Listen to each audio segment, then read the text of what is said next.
ग्रामपंचायत जवळ आली आणि गावातील तरुण गुडघ्याला बाशिंग बांधून तयार झाले. पण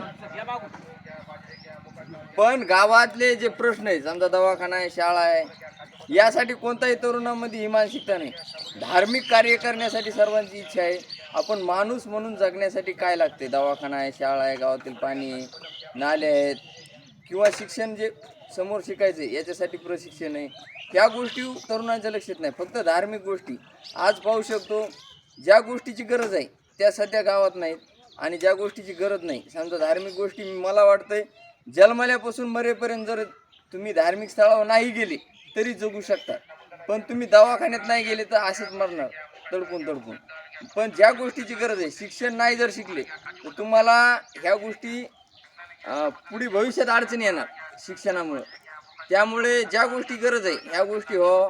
आणि ग्रामपंचायत आली म्हणजे गावचा विकास करण्यासाठी गावातील सर्व तरुणांनी एकत्र येणे गरजेचे आहे. एकाने दोनाने काय होत नाही, गावातील प्रत्येक व्यक्तीने बोलणे पण गरजेचे आहे.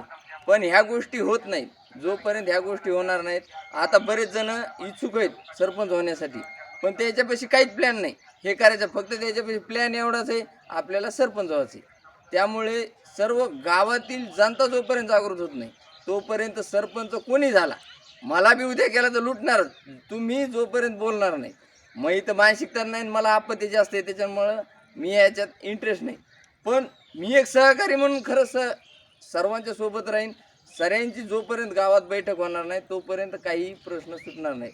त्यामुळे तरुणांनी गावचे प्रश्न धरून निवडणुकीला सामोरे जावं एवढीच विनंती.